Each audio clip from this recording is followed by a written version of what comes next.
teman yang udah datang, udah menyempatkan hadir di jam 19.15 ini ya, buat belajar, bareng-bareng belajar sih di sini sebenarnya. Ada teman-teman yang lain juga yang ikut di sini yang udah memang lebih pro ya. Ada Cijani, ada Ko Jesse di sini. Minta izin lah saya buat menjelaskan sedikit ilmunya. Dan seperti yang dilihat di layar kaca oleh pemirsa, bahwa money management, psychology of trading ini presented for you by Adi Mardani, saya, dan prepared by Vera. Nah, orangnya lagi ada di pojokan. Kebetulan Kak Faye sedang tidak bisa hadir, mungkin dia sedang ada diskusi dengan Taliban.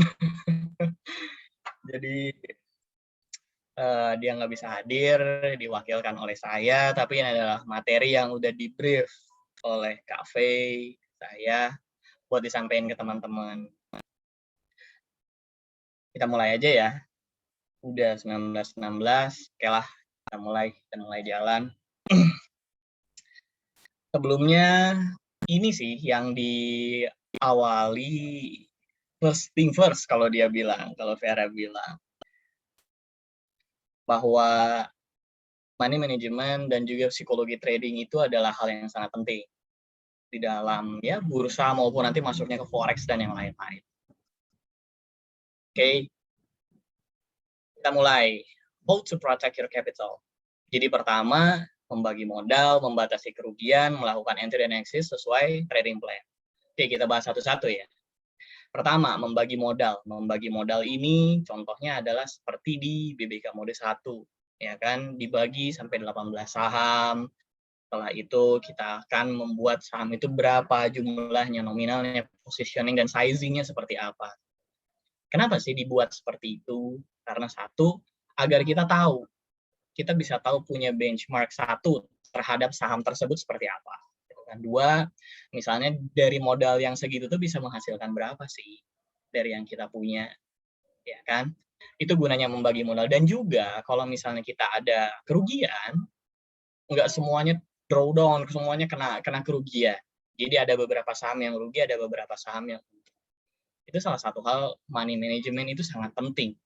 Nggak hanya misalnya, oh ya masuk apa ya, tadi saya ngeliat mesin misalnya, tiba-tiba masuk mesin, semuanya totally 100% gitu kan, tiba-tiba ARB ataupun berjilid-jilid turun gitu kan.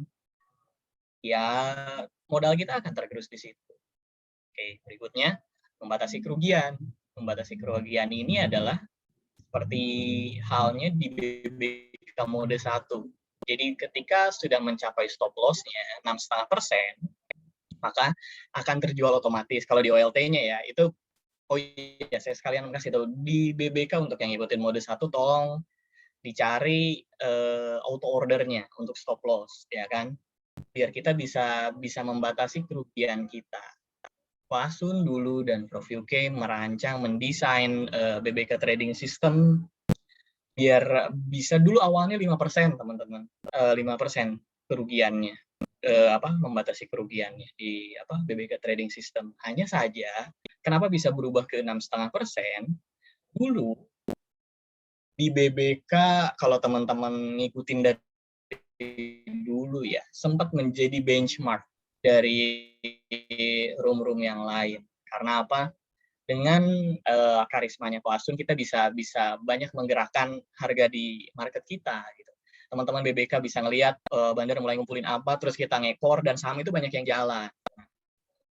Ada yang mungkin skema pasarnya tidak senang, tidak suka digituin gitu kan. Banyak yang diturunin lebih dari 5% saham tersebut dalam satu hari gitu kan. Nah, oleh karena itu banyak yang kena whipsaw teman-teman di BBK. Akhirnya Ko Asun dan tim di-challenge untuk bagaimana bisa mengamankan hal tersebut gitu kan. Jadi sistemnya di-optimize bagaimana bisa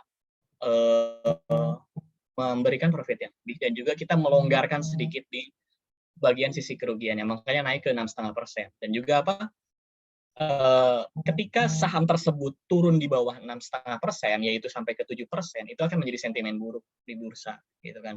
Nah, makanya kita untuk melindungi kerugiannya ada di 6,5%. Itu salah satu alasannya.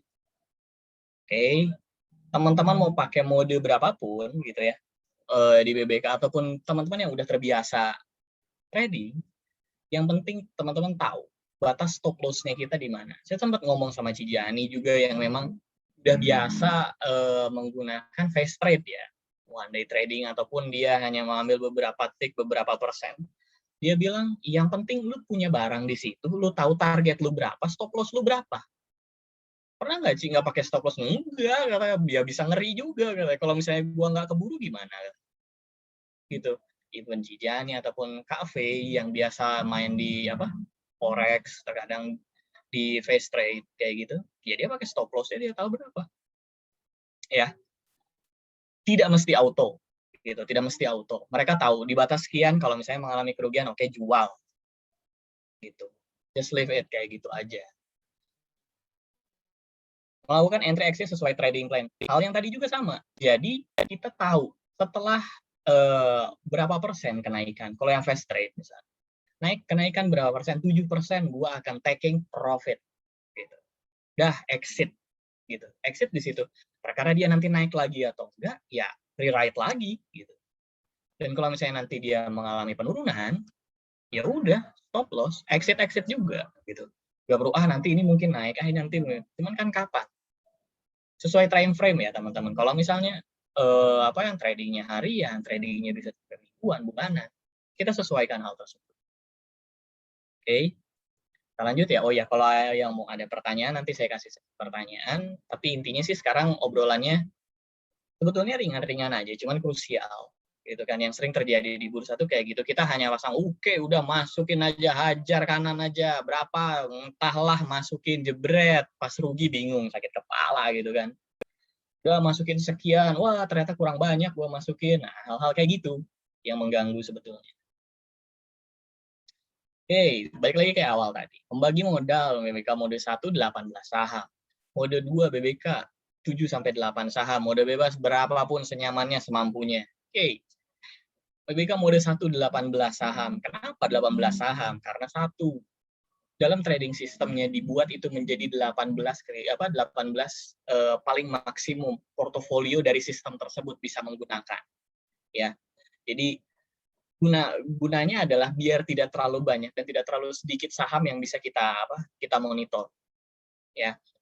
Kedua, dari 18 saham itu, jika terjadi kerugian, itu kan tidak rugi semua, seperti awal saya bilang. Pasti ada yang bisa cuan, bahkan ratusan persen kayak gitu. Bahkan bisa di hold lama, bahkan nggak perlu hold. Misalnya kayak contohnya saya DMMX ya.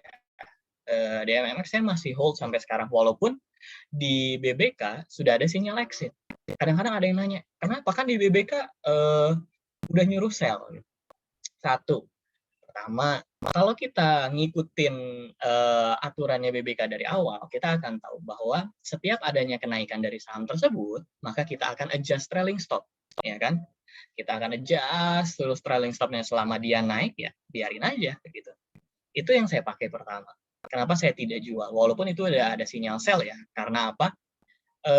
Kebetulan keuntungan di DMMX itu tadi saya terakhir lihat sempat dia floating dari 135, sekarang turun ke 121% gitu. Kok nggak dijual ya? Karena trailing stop saya sudah mulai naik ke sekitar 15%, gitu, sampai 20% kalau nggak salah. Nah, itu penurunannya di situ dari nilai tertingginya. Nah, saya akan adjust terus seperti itu, gitu kan. Dari 18 saham itu ada deh contoh LPPF deh. LPPF udah hampir 30%-an ya teman-teman kalau yang di mode 1 pegang kayak gitu. Nah, itu tinggal di-adjust aja dari trailing stop-nya. Itu gunanya membagi modal di mode 1 seperti itu. Mode 2, 7 sampai 8 saham. Kenapa kok lebih sedikit gitu yang di mode 2? Karena mode 2 biasanya teman-teman yang menggunakan mode 2 adalah teman-teman yang early entry. Ya, early entry. Contoh misalnya udah 8, misalnya kayak di mode 1 18 saham. Biasanya mata kita nggak akan bisa mengawasi semua sebanyak 18 itu. ya kan? Karena kalau mode 2 tidak dikawal oleh trading system yang seperti BBK. Jadi trading system hanya entry dan exit melihat berdasarkan chart. Jadi kalau misalnya di mode 1, entry-nya dikasih tahu, exit-nya juga dikasih tahu, ya kan? Itu kenapa bisa jadi ada 18. Banyak kita bisa mengawasi itu berdasarkan sistem. Tapi kalau mode 2 biasanya teman-teman melihat berdasarkan pentil pertama, misalnya lewat pentil stats kayak gitu masuk mereka. Udah gitu mereka akan melihat candle color-nya di DML misalnya udah seperti apa dan juga melihat susunan supply and demand misalnya kayak gitu. Ya. Jadi pada saat perharinya atau per 4 jam sekali mereka melihat mengecek, oh ini sudah kenaikannya seperti ini, oh ini penurunannya seperti ini. Entry-nya gue gimana sih ngelihat pentil katanya. Untuk early entry pentil pertama. Oke, exit-nya gimana nanti kalau dia breakdown dari MA 200. Nah, contoh-contohnya hal kayak gitu. Ya kan? Setiap trading system itu kalau menurut saya gitu, tidak ada yang salah, tidak ada yang benar karena setiap orang tahu bagaimana cara dia entry dan exit gitu kan.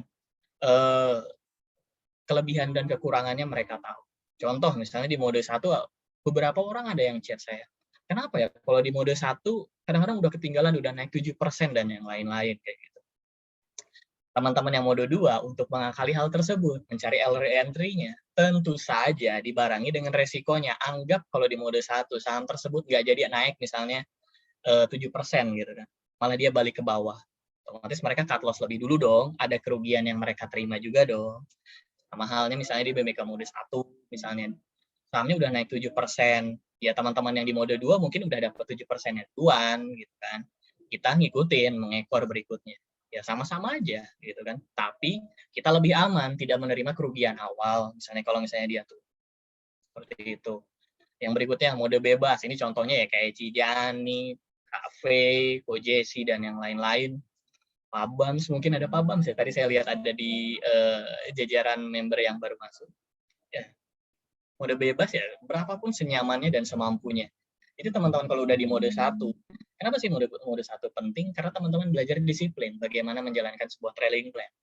Nanti setelah itu di mode 2, masuk ke mode 2, trading plan yang asalnya udah pakem di mode 1, jadi tahu entry itu harus gimana, exit itu harus gimana, bisa dijalanin di mode 2 gitu. Ngelihat ini sahamnya volatile nih, pasang stop loss-nya lebih gede deh dari 6,5%, 10%. Nah itu teman-teman udah bisa kayak gitu, tapi ingat harus disiplin dengan trading plan yang udah dijalanin. Itu gunanya di mode bebas nanti ya. Hal tersebut juga harus tetap dilaksanakan oleh teman-teman. Karena kita nggak bisa tahu market itu akan membawanya kemana. Kita hanya bisa forecast, maksudnya kita hanya bisa merencanakan ataupun hanya bisa menghitung sampai seperti apa market itu akan bergerak. Tapi yang selalu benar adalah market itu sendiri. Hari ini mau merah mau hijau, ya itu keputusannya market. Oke, kita lanjut ya. Membatasi kerugian. Seperti yang saya sebut di awal, memasang auto stop loss. Buat teman-teman yang misalnya masih beginner, masih baru masuk ke bursa, tolong perhatikan auto stop loss. Jangan sampai kelolosan kayak gitu. Tiba-tiba contoh apa ya kemarin ada BABP kayak gitu, di saham kayak gitu. Dia bisa turun gitu kan, turun jauh gitu. ARW berkali-kali kita nggak bisa exit kayak gitu, gimana? Kalau kita nggak masang auto stop loss, ya bakal nyangkut terus gitu. Tapi kalau misalnya kita pasang auto stop loss, mudah-mudahan kita bisa terselamatkan dari hal-hal seperti itu. Ya, melakukan cut loss manual sesuai dengan trading plan. Contohnya kayak tadi, saya bilang, Cijani kalau dia udah mulai trading, pagi-pagi dia lihat, harga akan bergerak kemana, saya akan mengambil posisi di mana, hingga ke harga berapa. Harganya ternyata tidak naik. Ternyata dia turun. Oke, dia tahu cut loss-nya di mana. Itu yang penting. Manual aja, kayak gitu. Ya, oke. Kita lanjut teman-teman.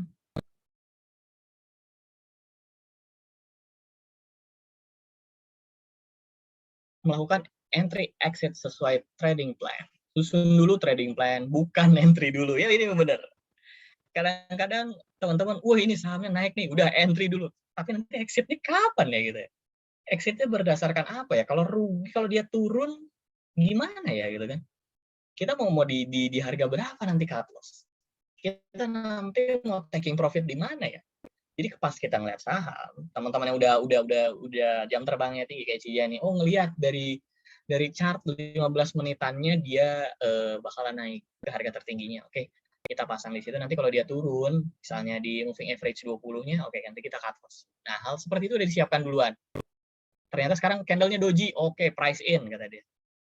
Nah, nanti pada saat kayak gitu udah nih, udah naik sekitar 4%, oke jual kayak gitu.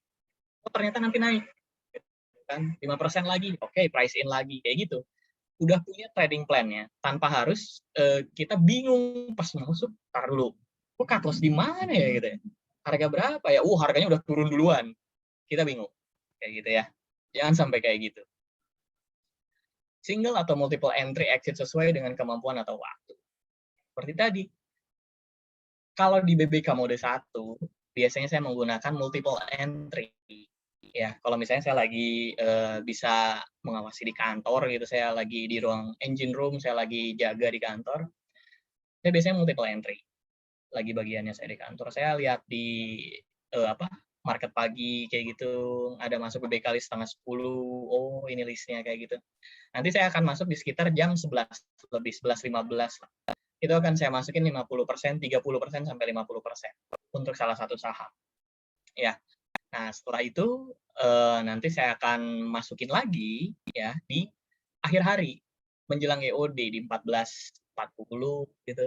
Nanti saya mulai masuk lagi di saham tersebut kalau dia bertahan sampai ke jam 14.30 itu ada di list BBK, saya akan masuk gitu. Beli langsung di situ. 100% misalnya modal saya Kosanto biasanya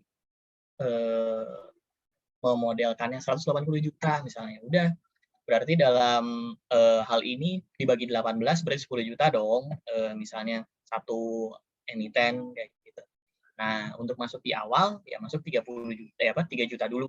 Nanti baru di akhir masuk 7 juta kayak gitu. Atau misalnya masuk 5 juta dulu deh, nanti di akhir 5 juta lagi biar jadi 10 juta kayak gitu. Begitu juga dengan yang fast trade gitu. Kadang-kadang kalau misalnya mau masuk di pada saat dia mengalami penurunan, pas lagi doji ternyata ditarik turun dulu, nah dia beli di bawah. Biar average-nya ikut turun ke bawah. Kayak gitu. Exit sesuai plan atau giring dengan trailing stop. Itu. Semua itu adalah kedisiplinan gitu. Jangan sampai kita nggak punya plan dalam trading itu. Kadang-kadang orang nyebut ya sekarang saya sibuk main saham, ya main gitu, jadinya main-main, ya jangan sampai itu dibuat main-main gitu. Jangan sampai nggak konsisten dengan trading plan sendiri, itu bakal kacau portofolio. Yakin, cobain aja ketika kita ini nggak akan eksis sekarang nih itu nanti aja ya berantakan gitu. Akhirnya nilai cut loss kita makin turun gitu kan ke bawah, makin besar maksudnya persentase cut loss-nya kita dan harganya makin turun ke bawah. Bingung jadinya kan. Oke. Lanjut. Seperti aja, the money is yours to begin with. The business is yours, the profit is yours, the loss will be yours. Teman-teman sangat bertanggung jawab dengan posisi modalnya dan keuntungannya. Oleh karena itu saya bilang di awal, jangan jadiin saham itu ya jadi kayak main saham gitu. Jadi saya hanya sekedar main-main. Tapi ini jadikan ini adalah bisnis. Di mana teman-teman tahu belinya kapan, jualnya di kapan, beli harga berapa, seberapa banyak lotnya, tercatat kalau bisa. Ada jurnalnya Pak Paul ya kalau mau. Caca punya kalau nggak salah. Itu bisa dipakai oleh teman-teman. Ya, penting. Tahu kapan harus berhenti.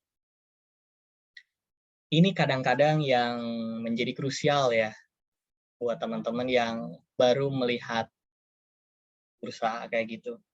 Istilahnya kafe ataupun jadi bilang FOMO, fear of missing out gitu.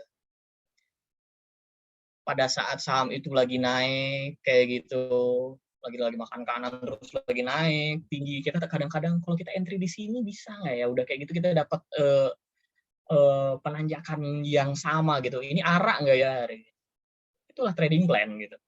Teman-teman harus cari tahu berdasarkan time frame-nya. Misalnya di hari ini dia udah naik 7% nih di menit sekarang. Ternyata bisa ngelihat di bid offer-nya masih banyak nih di kanan yang di kiri yang mau beli gitu kan. Kita lihat di chart 1 jamnya kayak gimana. Udah gitu kita lihat di chart 15 menitnya kayak gimana. Ternyata chartnya di 15 menit yang lalu turun gitu kan. Bisa aja ini markup of distribution gitu kan. Bisa kelihatan di chartnya BBK. Di candle-nya naik, tapi ternyata di candle 15 menitannya di bawah di histogramnya distribusi kayak gitu. Wah, markup with distribution. Itu kan hal-hal kayak gitu. Tahu kapan, oh enggak, ini jangan masuk karena lagi distribusi. Misalnya kayak gitu. Jangan main, udahlah itu lagi naik terus hajar kanan. Ternyata setelah kita hajar kanan dia turun melorot jauh ARB. Ya kan? Dan tahu kapan berhenti trading. Ini sempat dilakukan oleh almarhum Ko Asun buat kita teman-teman di BBK ketika IHSG sampai ada suspend ya. Indeks kita disuspend trading halt sebutannya waktu itu. Itu adalah salah satu contoh besarnya gitu ya. Di BBK tidak menampilkan sama sekali BBK list, dari sistem tidak menampilkan sama sekali. Di situ kita berhenti. Hari itu tidak ada yang trading. Pak Asun bilang ya udah, kita tidak trading hari ini. Kita lihat aja market akan ke arah mana. Hari itu memang tidak trading. Sempat beberapa hari kan ya, sampai 2 hari atau 3 hari ya, sempat ada trading halt. Besoknya kejadian lagi kayak gitu. Ya itu, kita harus tahu kapan berhenti untuk trading. Berhenti trading juga adalah salah satu trading plan. Gitu. Sebutannya Kak Ave dan Ko Asun. Tahu kapan berhenti averaging, up ataupun down. Yaitu kadang-kadang, oh iya ini saham ini murah, oke lagi turun, average terus, average down. Sampai modal kita tergerus dan habis, ternyata masih turun. Iya nanti juga rebound atau balik arah. Kapan dia akan balik arah? Ada yang tahu? Gitu kan? Kecuali lu kerja di perusahaan itu, ada insider ataupun ada orang yang tukang ngerek sahamnya, lu tahu di situ ya apa-apa. Tapi kalau kita nggak tahu, cukuplah trading itu ketika kena stop loss, oke pindah ke saham yang lain. Masih ada ratusan 780 lebih saham di bursa kita untuk di trading kan. Oke teman-teman. Mengurangi emosi, menjalankan trading plan dengan disiplin, membuat keputusan berdasarkan hasil analisis. Have a full control of your trading decision. Gini, teman-teman pernah nggak sih ngelihat di room saham lain bilang, wah ini bakalan terbang, saham A bakalan terbang, saham B bakalan terbang. Itu menggugah emosi kita kan untuk masuk. Udah masuk deh, siapa tahu gue dapat beberapa persen, sekian persen. Benar, masuk, hajar kanan, dapat 5%. Tapi nggak exit, cuma kelihatan floating 5%. Oke, tinggal dulu minum, balik lagi tuh ke minus 7%. Kayak gitu. Hal-hal seperti itu. Jadi, semakin kita bisa mengontrol diri, semakin kita tahu gitu, sejauh apa sih kita mampu trading. Kita nggak perlu iri ataupun kita nggak perlu pengen kayak orang lain tuh kayak gitu kan. Karena jujur aja, jam terbang itu tidak membohongi kalau di bursa, ya kan? Kayak misalnya ngelihat Cijani bisa trading cepet kayak gitu. Emang itu cara dia dalam 1 hari atau 2 hari atau 3 hari? Enggak. Itu adalah hasil kristalisasi pengetahuannya dia gitu selama ini.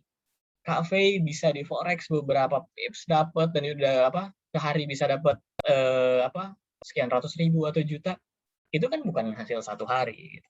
Itu kan bukan hasil dalam 1 bulan. Tapi dia melatih trading plan-nya, dia melatih trading sistemnya, dia men-trial diri dia bagaimana berdisiplin dalam trading, ya itu yang dia dapatkan. Gimana caranya dia compounding di situ, nah itulah gitu. Jadi kalau teman-teman kalau saya nanya Cijani gitu ataupun Faye ataupun Jesse nggak jarang nanya hari ini mau nyopet apa sih gitu kan, enggak sih kalau, tapi sih kasih tahu dong kira-kira caranya gimana gitu. Jadi kadang-kadang suka ngasih, lu lihat aja bid offernya sekarang yang berlubang di mana, dia bilang kayak gitu. Nah coba lu antri di situ, kalau dapat syukur, kalau enggak ya udah, nanti kalau lu dapat ingat stop loss-nya di mana dan lu mau sampai mana sih floating-nya? 3%, 4%, 7%. Kalau udah dapat enough is enough, udah cukup di situ. Lu mau masuk lagi, ya silahkan, tapi ulangi lagi trading plan lu. Jangan yang pertama itu lu campur baur kan, udah naik 7%, naik kali ya sampai 11%. Gue biarin dulu deh gitu. Kalau dia ternyata balik turun, nggak jadi dong lu dapat 7%. Jadi kalau ketemu teman-teman yang lebih jam terbangnya tinggi, kayaknya lebih enak nanyain gimana sih caranya gitu. Dibandingkan nanya emiten apa sih yang mau dicopet gitu. Emiten apa sih yang mau dibeli? Karena coba aja ditanya, tanya mereka saham apa gitu. Udah gitu coba kita beli. Berhasil nggak? Gitu. Di kali pertama. Gue yakin sih kadang-kadang nggak berhasil. Karena apa? Trading plan-nya kita nggak tahu seperti apa. Gitu. Caranya seperti apa? Kita nggak tahu. Tapi kalau mereka tahu, gitu, lama-lama mata kalian juga akan terlatih gitu. Oke, lanjut. Oke, Cijani nanti ada jawab ya. Setelah slide-nya. Dikit lagi kok slide-nya. Kita bakal banyak ngobrol-ngobrol, Ci. Mungkin nanti Cici juga bisa ngobrol-ngobrol bareng Adi kalau misalnya ada sesuatu yang butuh diluruskan oleh Cijani. Setiap perubahan harus bertahap. Menaikkan modal gradually. Dari 10 juta, jangan tiba-tiba 1M. Menaikkan risiko juga bertahap. Satu, ya, ini teman-teman hal yang paling penting. Orang megang uang 10 juta dengan orang megang uang 1 miliar untuk trading, rasanya itu beda. Percaya deh. Kalau mau dicoba, cobain. Keberanian kita akan beda. Beban kita akan beda. Gini deh, teman-teman kadang-kadang suka meremehkan gini. Ya nggak apa-apa lah nyoba di saham, duit-duit 5 juta deh, nggak apa-apa, hilang juga. Oke, 5 juta ya.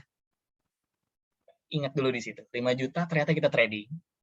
Ternyata dalam waktu 1 tahun menghasilkan 25%, misalnya gitu. Atau nggak usah deh, dalam 1 bulan menghasilkan 10%.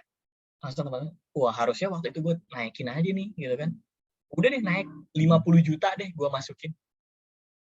Ternyata loss, gitu kan. Dalam lagi, hampir 30% loss. Gimana? Karena apa? Karena beda, gitu. Kalau tidak gradually, emosi kita dan juga diri kita tuh cenderung akan lebih greedy, gitu.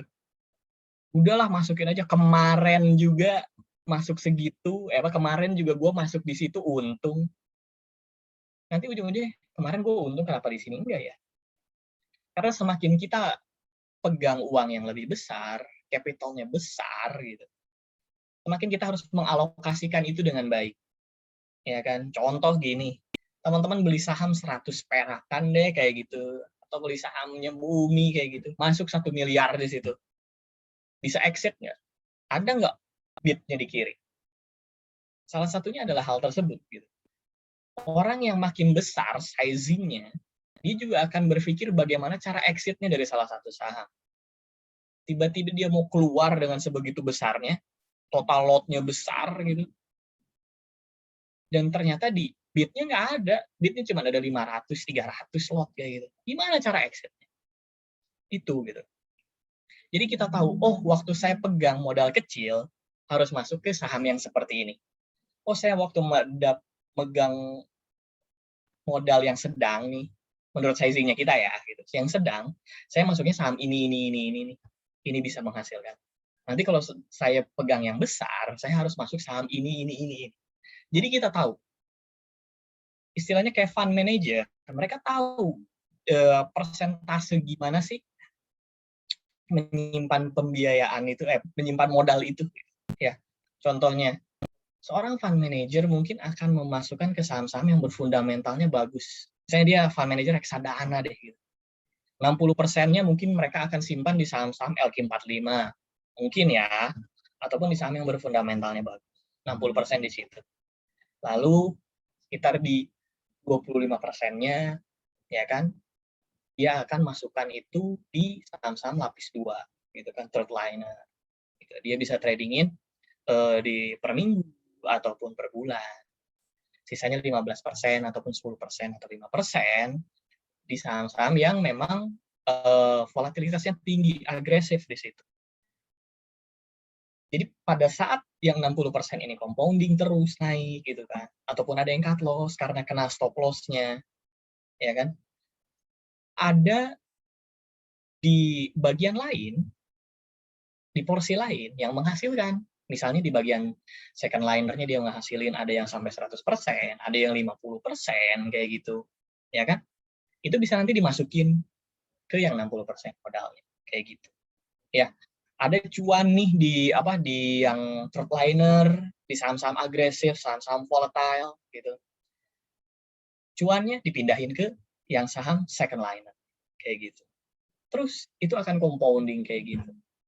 Ya. Menaikkan risiko juga bertahap, udah saya jelasin tadi. Nggak perlu tiba-tiba sekarang stop loss-nya 6,5%, jebret naik 15%. Enggak lah kayak gitu. Contohnya saya tadi ya. Saya biasanya kayak gini teman-teman. Kalau misalnya saham yang masuk PBK list, dia belum naik di atas 6,5 belum naik di atas 10% keuntungannya. Maka saya akan tetap masang stop loss 6,5%. Ketika dia nginjek 11%, oke saya pasang trailing stop 6,5% di situ. Ya kan? Seenggaknya saya dapat 4,5% lah di situ. Ya kan? 5,5% di situ. Itu 4,5% ya. 4,5% di situ. Kalau misalnya dia turun, ya kan? Kalau misalnya belum, ya tetap aja saya hanya pasang stop loss di 6,5%. Gitu. Anggap aja ya itu ruginya di situ. Gitu. Kalau saya, karena tadi kan sesuai kenyamanan masing-masing. Kalau ada yang mau, nggak apa-apa. Begitu dia naik 2,5%, oke penurunan 6,5% dari 2% tersebut. Boleh, nggak apa-apa, nggak ada yang salah. Nanti teman-teman bakal tahu gitu. Karakter-karakter saham apa sih yang enak dipasang saham seperti ini, dipasang stop loss kayak gini, dipasang trailing stop kayak gini. Nanti saham-saham begini stop loss-nya kayak gini, trailing stop-nya kayak gini. Jadi di bursa itu adalah perjalanan waktunya kita, jam terbangnya juga makin terasa, makin terolah, kita akan tahu gitu. Oke, lanjut. Jangan pernah berusaha mengalahkan market. Ketika loss, jangan berusaha mencari ganti kerugiannya saat itu juga tanpa plan yang matang. Di saham-saham yang agresif pergerakannya, volatilitasnya tinggi. Kadang-kadang kan kita suka ngelihat, gue masuk, ternyata masuknya di pucuk gitu. Di 7%, udah kenaikan 7%, gue masuk. Ternyata dia turun ke bawah. Turun 6,5%, cut loss rugi. Gitu kan. Wih, ternyata dia turun terus ke bawah. Gitu kan. ARB ternyata, gue ambil di ARB deh. Nanti juga di penutupan juga naik. Gitu. Tahu dari mana gitu. Kita berusaha untuk mengatur market, tapi enggak, ternyata kita kekunci sampai ARB. Besoknya ARB berjilid-jilid. Tadinya kita mau balas dendam dengan dari ARB naik sampai ke doji aja deh, ke 0%-nya. Kenaikannya di harga pembukaannya. Kita udah untung dong. Ternyata enggak. Kita malah kekunci di saham tersebut. Besoknya ARB lagi, nggak bisa exit. Gimana? Ya kan? Jadi setiap teman-teman melakukan trading, lakukan punya trading plan yang jelas gitu. Kalau perlu dicatat, jangan sampai ya nggak punya trading plan ya tahu-tahu ya ngelos gitu kan, ya terus ini gimana. Kadang-kadang suka ada Kak V ataupun teman-teman yang lain yang udah di BBK lain, mungkin Cijani juga ada dapat chat, ini gimana ya Kak, saham saya udah minus sekian persen gitu kan, udah dalam banget, gimana ya cara balikin dia untuk naik gitu kan. Kalau untuk balikin naik, kita nggak akan pernah tahu gimana caranya, gitu kan. Tapi kalau untuk meminimalisir resiko, kita bisa tahu, oh sekarang kita lihat DML, sekarang dia lagi ada di support magenta bulanannya, misalnya kayak gitu. Oke, kita lihat ya, dalam minggu ini dia balik nggak? Dia rebound nggak? Kalau misalnya dia naik, kita gunakan technical rebound-nya untuk exit. Kok exit? Kan masih dalam keadaan rugi, setidaknya kita tidak mengalami kerugian yang terlalu besar. Ya, teman-teman ya. Kita masih punya modal yang lebih besar untuk bisa kita tradingkan di tempat lain. Nggak harus kok di saham A kita loss 6,5%, 12%, 10% gitu. Terus dibales di saham tersebut gitu biar kita dapat keuntungannya. Nggak harus seperti itu. kita bisa compounding di saham yang lain, kayak gitu. Belajar mengatur emosi, pikiran, dan juga kenyamanan kita di bursa itu tidak akan mudah. Pasti akan banyak noise ke telinga kita gitu. Oh udah, gue di sini udah cuan sekian persen, gue di sini udah cuan sekian persen. Ya itu jalannya mereka gitu. Tempatnya mereka dapat cuan di situ, gitu kan. Salah satu contohnya kita bisa lihat kafe untung sekian waktu itu kan di Neo BBK. Ya itu memang udah rezekinya mereka di situ gitu. Tidak perlu kita iri dengan hal tersebut. Karena jam terbang mereka juga udah bukan main-main lagi gitu. Mereka udah tahu kapan harus entry, kapan harus exit. Itu yang penting. Oke, lanjut ya. Terakhir, kesuksesan tidak terjadi di dalam zona nyaman. Tetapi keluar dari zona nyaman tanpa rencana juga adalah sebuah tanda dari bencana. Ya, adrenalin junkie boleh, cuman well prepared. Itu aja sih. Ini ditulis oleh Cafe, tapi kalau dari saya, kita senang adrenalin boleh, tapi well prepared. Itu jauh lebih penting gitu. Kita asalnya kerja kantoran terus tiba-tiba masuk ke dunia saham, itu adalah keluar dari zona nyaman gitu. Tapi kalau kita tanpa perencanaan hanya sekedar main-main di dunia saham, ya tidak akan beres. Ya, teman-teman. Sekian pemaparan dari saya. Kalau teman-teman ada yang mau ditanyakan tentang portofolionya ataupun tentang money manajemennya, tentang psikologi tradingnya, teman-teman bisa mulai tanyakan di kolom chat ataupun mau ngomong langsung. Tapi sebelumnya saya mau balas yang Cijani dulu ya, yang tadi pertanyaan Cijani. Tadi 33 saham di BBK list dengan 14 fresh. Berarti tadi Adi tidak ada yang dibeli. Malah gue jual WG. Betul. Teman-teman, saya mau ngasih tahu. Hari ini saya tidak trading sama sekali. Karena saya hari ini full di lapangan. Teman-teman bisa lihat saya masih pakai seragam kantor. Pulang tadi diminta teman-teman BBK untuk isi, gitu kan. Hari ini saya tidak trading sama sekali, saya tidak menyentuh OLT sama sekali, karena saya tahu ketika banyak distraksi gitu, distract di hari-harinya saya ini, menentukan posisi jual dan beli itu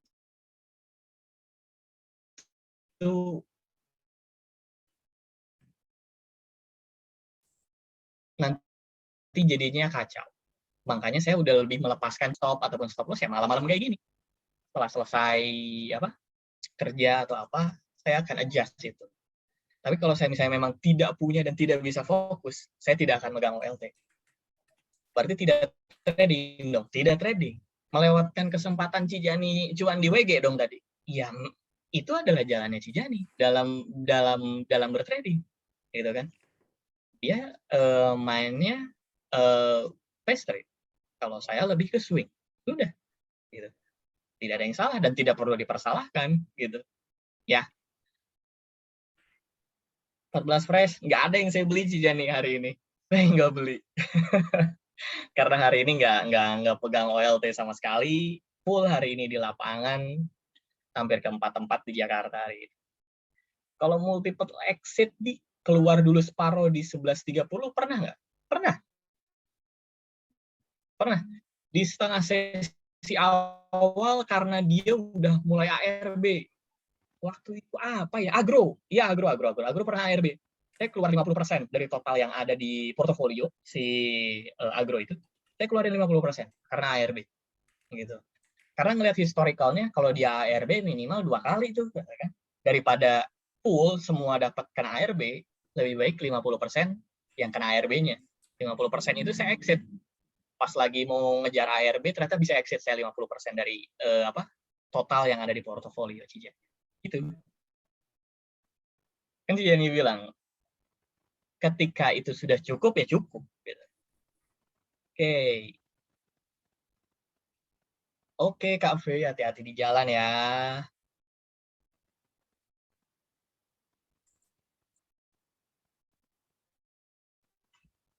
Coba kita lihat.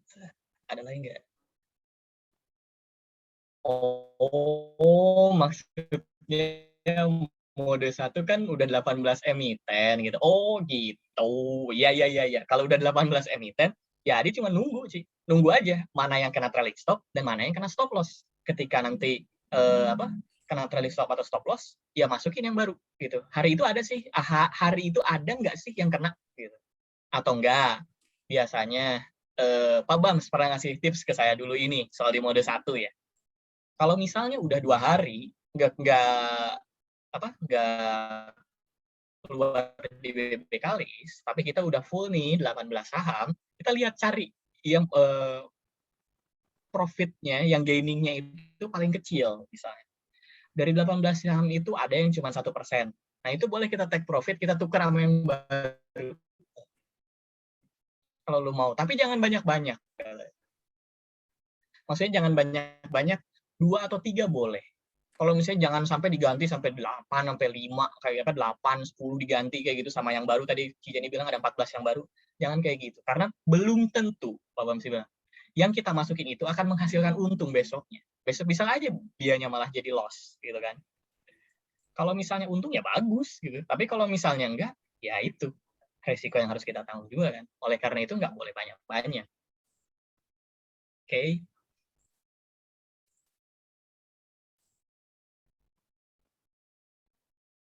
Oh, menurut gue bisa multiple exit ya? Boleh, nggak apa-apa. Nggak masalah. Bisa multiple exit, boleh. Karena kan modal kita yang pegang kita, yang decision maker-nya itu kita. Dan kita akan tahu, dengan kita menjalankan trading plan itu, konsekuensinya seperti apa sih. Anggaplah itu konsekuensinya baik, kita akan terus dengan cara seperti itu. Anggap itu konsekuensinya buruk, misalnya, salah, harusnya kita nggak jual tadi, ternyata dia masih naik. Itu akan jadi pembelajaran buat kita kan sih, di hari depannya. Oh, nggak boleh seperti ini, harusnya itu seperti itu. Kayak gitu. Ya. Kijani mau sharing nggak sama kita, ngobrol-ngobrol? Atau dari pembahasan Adi tadi, Ci, ada yang kurang sesuai nggak? Atau Ko Adi mau sharing? Udah nyala mikrofonnya. Kalau silahkan. Bukan Ada nyala, yang ternyata dari tadi mau nggak mati mikrofon ya. Syukur nggak ngomong aneh-aneh. Bukan ini. Jadi lupa matiin. Oke, Ko Adi mau sharing nggak sama kita soal trading plan, soal psikologi trading, ataupun money management?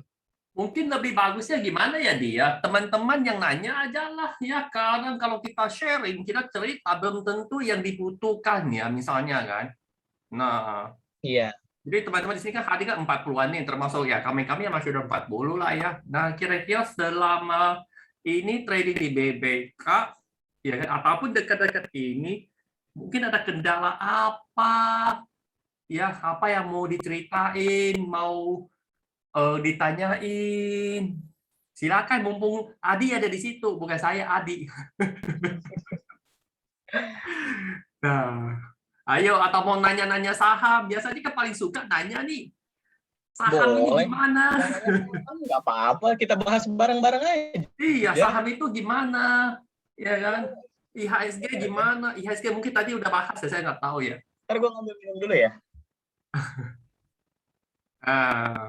Mau buka mic juga boleh. Kayaknya bisa buka mic nih semuanya ya. Ayo. Ini mumpung baru jam 8 nih ya. Baru jam 8 kan. Iya.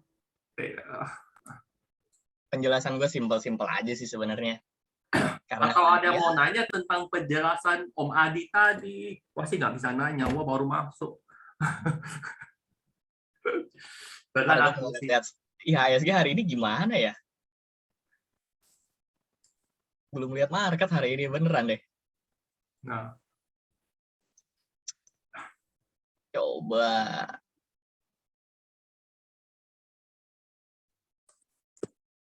Nanya dong, boleh nggak? Boleh. Lanjut, Oke. lanjut. Ega, silakan. Jadi gini, saya kan masih BBK mode 1 ya. Di bulan Agustus, pertama di awal bulan tuh kan mulai ikut dari bulan April. Bulan April lihat loss-nya banyak, setelah 2 atau 3 minggu trading saya memutuskan stop 2 minggu lah. Baru masuk lagi ini. Iya. Masih loss juga, tapi tetap lanjut bulan Juni, Juli sampai awal Agustus. Juli sama awal Agustus itu level of confidence-nya sama BBK Modis 1 tuh naik gitu. Karena melihat profitnya lumayan tinggi gitu kan ya. Iya. Yang kayak tebakan yang benar tuh lebih banyak dibanding yang salahnya gitu, dibanding yang bulan-bulan sebelumnya gitu. Oke. Nah, terus berapa? 2 minggu yang lalu ya, kena BPKP ARB sampai 2 kali tuh. Karena ini baru pertama kali kena ARB sampai lebih dari 2 kali ya. Aduh, nggak bener nih. Meskipun akhirnya bisa keluar, tapi psychologically kena gitu. Saya ditambah lagi IHSG kan pergerakannya 2 minggu terakhir juga ampun-ampunan kan, baru mulai membaik dari Senin kemarin gitu kan ya. Akhirnya saya putuskan tarik semua porto, jadi full cash sekarang gitu. Iya. Itu kan kesannya kayak saya ngerasa jadi kayak takut nih sekarang. Sekarang ini kesannya kayak takut gitu. Mau masuk lagi nanti nunggu market agak jelas dulu, soalnya saya ngelihatnya IHSG itu kan baru sehari 2 hari membaik nih, tetap aja belum masuk. Kebetulan kerjaan lagi banyak gitu. Emang akan begitu terus atau sampai kapan sih biasanya mulai ngerasa bisa bebas dari yang begini-beginian gitu? Oke. Pak Rega udah berapa lama di market? Baru mulai.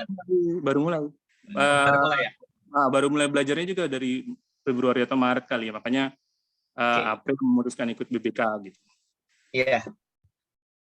Atau Pak Rega, di saat dapat ARB 2 kali kayak gitu, rasanya panik nggak sih?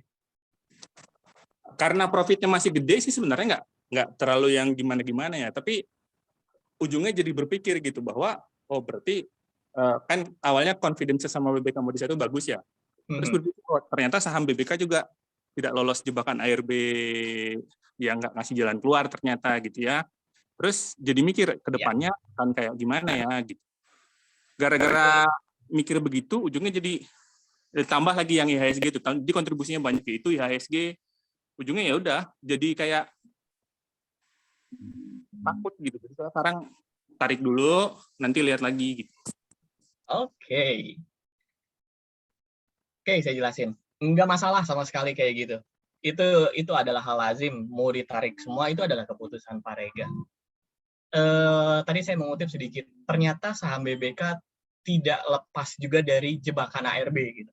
Sebenarnya ARB adalah skema market gitu kan, dan bukan jebakan.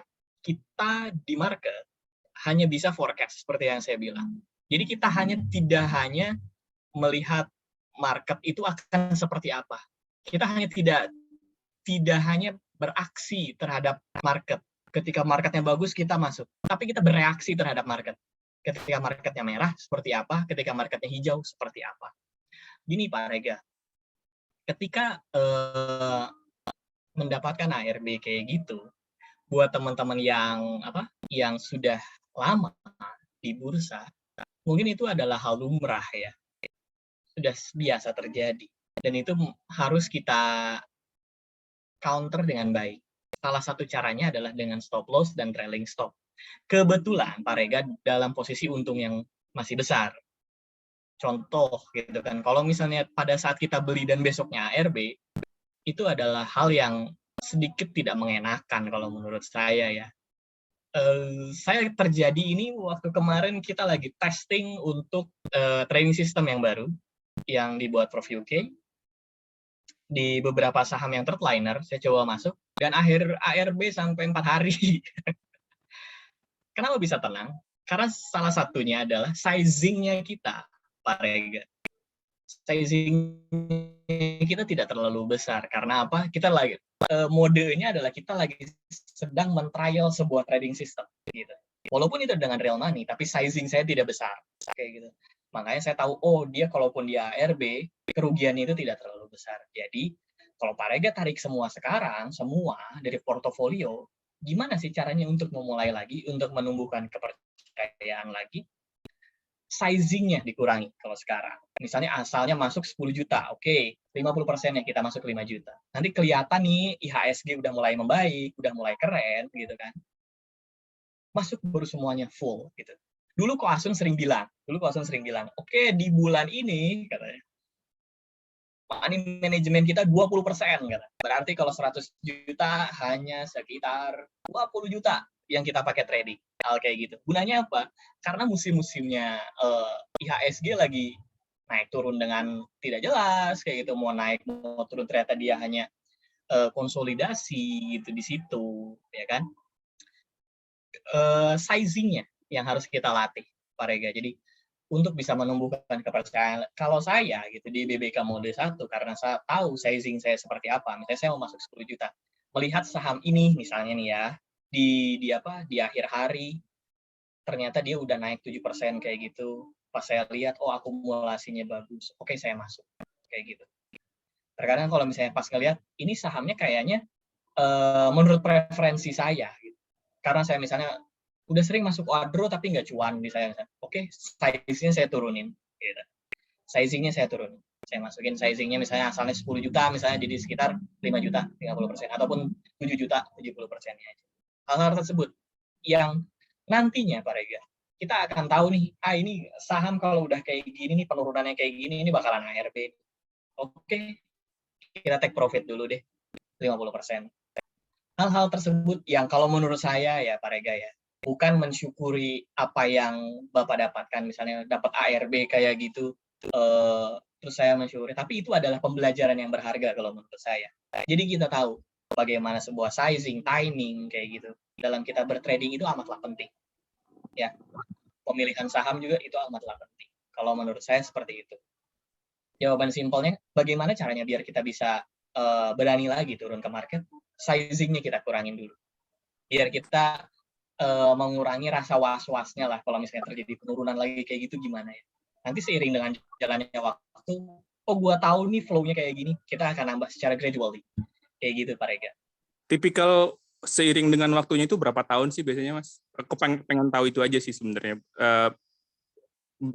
Kapan sih harusnya saya mulai merasa bahwa oh saya nih sudah mulai punya psikologis yang bagus nih di saham gitu. Biasanya di tahun keberapa gitu. Ada itu bisa share experience. Salah satu indikatornya ketika kita udah mature kayak gitu. Salah satu indikatornya adalah cuannya Pak Rega tuh konsisten. Maksudnya ketika cuan kita misalnya per bulan itu 3%, 4% gitu tiap bulan, walaupun ada loss, ada profit kayak gitu. Pas kita lihat rekap dalam 1 bulan, oh masih 4%, masih 5%. Itu adalah salah satu tandanya bahwa kita udah bisa psikologisnya bagus, money manajemennya bagus. Saya mulai di 2016 akhir kalau nggak salah ya di trading. Sekarang udah di 2021, 2016, 17, 18, 19, 20, 21. Berarti udah 5 tahun. Saya ikut BBK udah 3 tahun. Berarti di 2 tahun awal itu saya mencoba kayak gitu naik turunnya di BBK, naik turunnya di bursa. Berarti hampir 3 tahun berarti. 1 tahun itu saya tidak bergabung dengan BBK, 1,5 tahun kayak gitu. Naik turun di saham dengan hanya berdasarkan feeling, tidak dihitung, tidak dicatat, dan tidak. Pak Asun dulu sering bilang, jangan lupa kerjain PR ya. PR-nya adalah adjust trailing stop dan lihat. Kita udah beli di harga berapa, jual di harga berapa, untung lu berapa. Dipotong sama harga biaya transaksi dan yang lain-lain. Setiap orang pencapaiannya beda-beda, Pak Rega. Kalau Kak Fei bilang, pace-nya orang beda-beda. Semakin Pak Rega banyak belajar, banyak tahu, dan juga semakin banyak pengalaman, tentunya akan lebih banyak dari saya ya, karena saya adalah karyawan yang full time. Saya dulu ditarik Ko Asun itu karena saya sering memaintain trading sistemnya BBK. Saya di bidang teknis, saya di server dan yang lain-lain. Akhirnya dia bilang, udah lu jalan di BBK mode 1 aja, nggak perlu ikut-ikut fast trade kayak Ciani, kayak Ciudit itu, lu nggak perlu, lu bakal keteteran jauh, lu bakal ngelos mulu kalau lu mau kerja, udah ikutin mode 1, lu lihat cuan lu, kalau lu udah konsisten di situ, lu jalanin terus deh, gitu. Itu Saya hampir 1 tahun sampai 1,5 tahun, dan sampai saat ini saya masih ke BBK mode 1. Kalau mau nanti saya buka portonya ya, nanti saya coba buka, saya coba liatin di Mandiri Sekuritas. Karena ketika kita udah nyaman dalam satu trading system nih ya, di mode 1 nih ya, kita udah nyaman. Anggap deh 6 bulan sampai 1 tahun deh Pak Rega udah bisa gitu di situ. Kita mau pindah ke mode lain, kita tidak akan mengambil dari yang mode 1. Modal kita 100 juta nih di mode 1 gitu kan. Udah kayak gitu, ada untungnya nih dari mode 1. Anggaplah 10 juta, kita ambil 10 jutanya.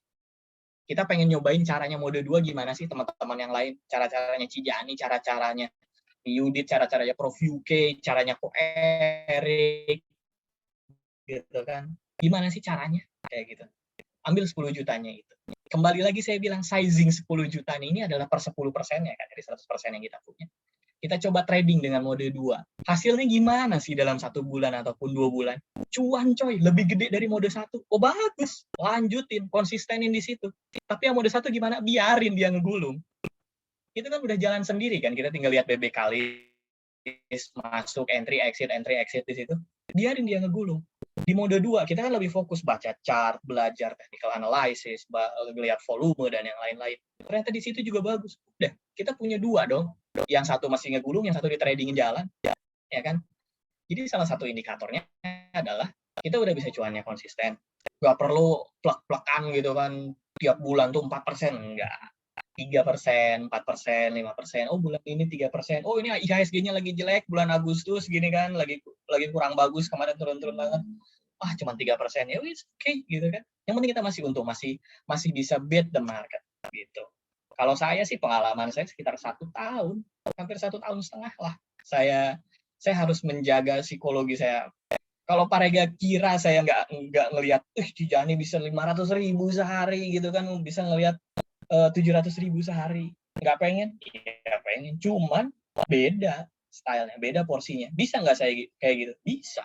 Caranya belajar. Sehari belajar kayak gitu? Nggak mungkin.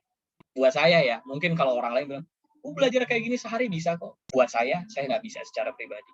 Saya sering banyak minta saran dari Cijani, ini gimana dong, ini kayak gini. Cijani adalah salah satu orang yang kita masukkan ke developing environment kita untuk di trading tools yang baru. Beliau banyak ngasih masukan kayak gitu tentang bagaimana cara trading. Jadi belajar dari pengalaman Pak Rega. Banyak senior-senior di BBK yang bisa Pak Rega tanya, mereka akan coba menjawab dengan sebaik-baiknya. Saya yakin kok. Saya banyak belajar dari mereka dan orangnya masih ada sekarang di sini. Oke, sip. Thank you, Bos. Oke. Ada yang lain mungkin? Coba lihat porto gua mode 1. Apa kabar hari ini?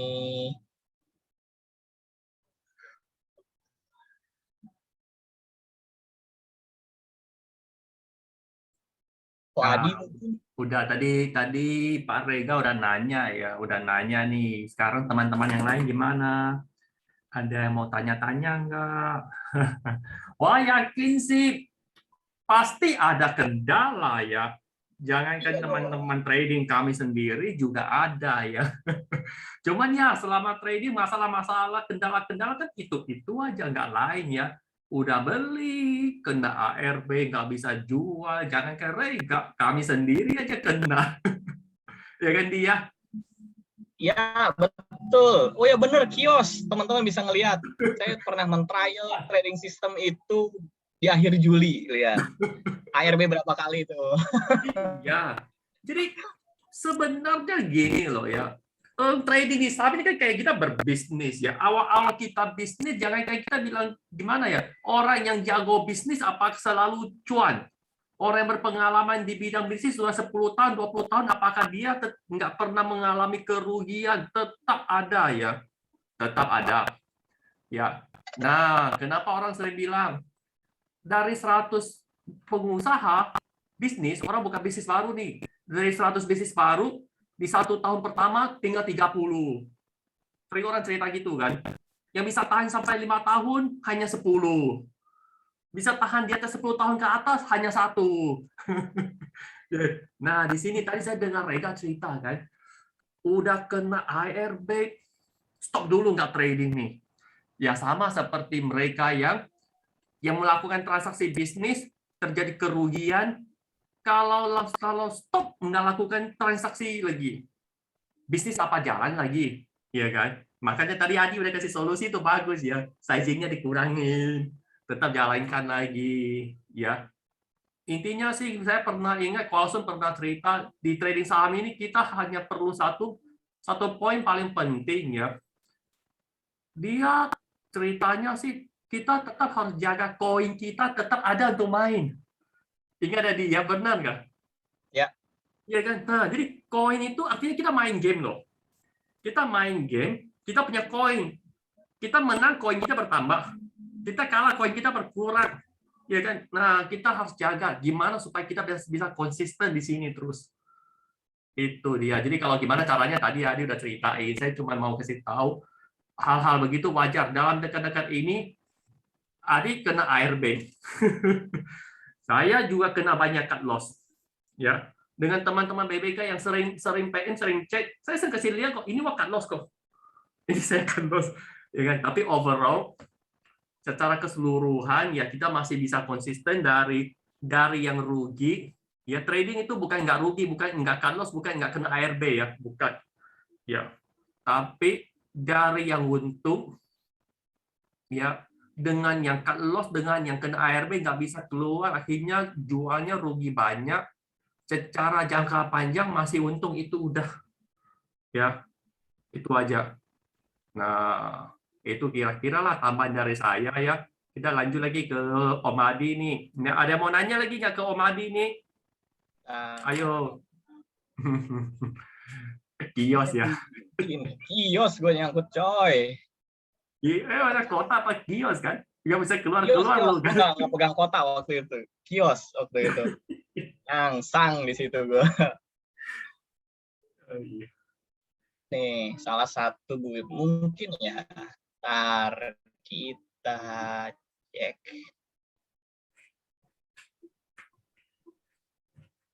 Saya pernah awal-awal saya pernah sering cerita ya, awal-awal trading nyangkut di Wismilak puluhan persen ya.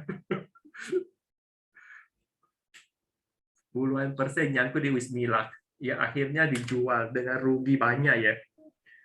Ya, rasa sih mungkin sebagian orang pada saat itu begitu jual udah rugi sekian persen, 2 digit dari total porto yang ada, dari total porto ya, bukan dari satu saham ya. Puluhan persen loss, mungkin sebagian orang udah nggak mau trading lagi lah. Ya, mungkin mikirnya ya trading mah nggak cocok lah. Ya kayaknya trading untuk orang mereka bukan untuk gua. Ya, yang penting konsisten lagi belajar ya. Mana nih katanya mau kasih lihat fotonya di? Nah itu ada di layar. No, begitu. Nah, sama kan. Jadi teman-teman BBK mode 1 mungkin teman-teman nggak tahu ya berapa orang yang menggunakan mode 1, tapi saya menggunakan ini dengan real money. Mode 1-nya saya lakuin dan teman-teman bisa lihat yang ada di situ sama semua yang ada di BBK list.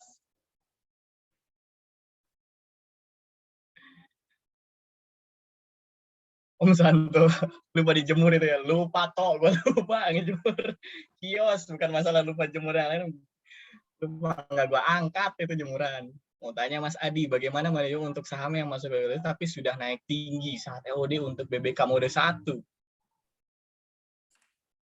Bentar.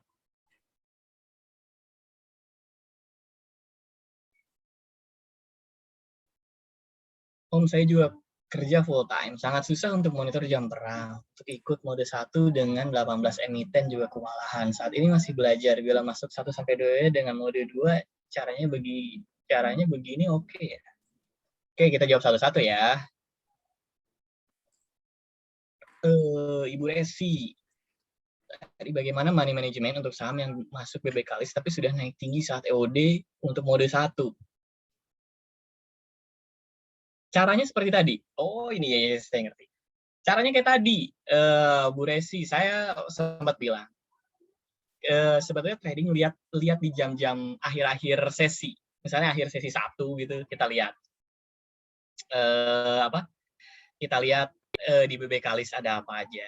Nanti mau di akhir sesi 1 di 11.10, 11.20, saya masuk sebagian 30% sampai 50% dari total modal untuk saham tersebut.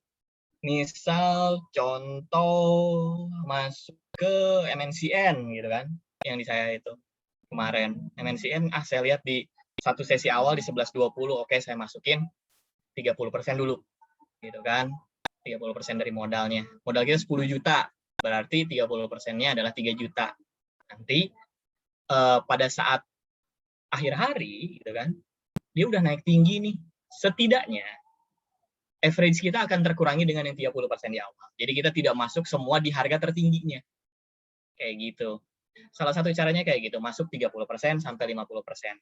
Buat saya tidak merekomendasikan lebih dari 50% masuk di sesi awal, karena kemungkinan terjadi gagal masuk BBKalis sampai di akhir sesi, itu cukup besar juga, 50-50 juga. Itu Bu Resi. Selain sizing, porsi, kalau saya. Untuk yang masuk di yang udah ketinggian misalnya, untuk mensiasati saham yang bisa naik terlalu tinggi kayak gitu di akhir sesi, misalnya INKP tadi naik tinggi ya kalau nggak salah sama Tekim gitu kan, anggaplah tadi masuk awal, wah udah kegedean gitu kan, alangkah lebih baiknya masuk di setengah sesi awal kayak gitu. Dan saya sih tidak merekomendasikan masuk di jam 9 sampai jam 10 karena volatilitasnya tinggi. Itu adalah jam tayangnya Cijani. Jam 9, jam 10. Udah itu. Kalau udah lewat jam 10 dia bilang ke saya, udah sepi kata dia. Ya udah. Oke, Bu Resi, kalau ada yang mau ditanyakan silahkan buka mic atau ketik ulang lagi di kolom chat. Ibu Nani, saya juga kerja full time, sangat susah untuk monitor jam perang. Ikut mode 1 dengan 18 emiten juga kewalahan. Saat ini saya masih belajar, bila masuknya 1 sampai 2 emiten aja dengan mode 2, caranya begini, oke ya. Saya justru menyarankan Bu Nani ini masuknya di mode 1 aja, jangan mode 2. Karena mode 2 ini bukan jumlah emitennya yang berkurang, tapi kenapa jumlah emitennya berkurang itu ada alasannya. Seperti yang saya bilang tadi. Kenapa jumlah emitennya itu lebih sedikit di mode 2?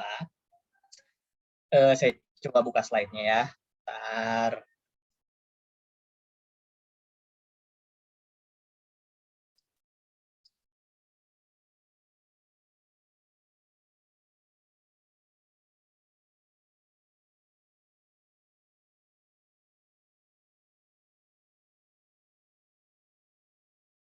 Oke, kita lihat. Nah, di slide ini ya, kenapa di mode 2 7 sampai 8 saham lebih sedikit? Kalau ini karena kita harus memantau marketnya. Kita harus memantau saham yang kita miliki, saham yang kita asuh sebutannya. Saham yang kita asuh itu harus kita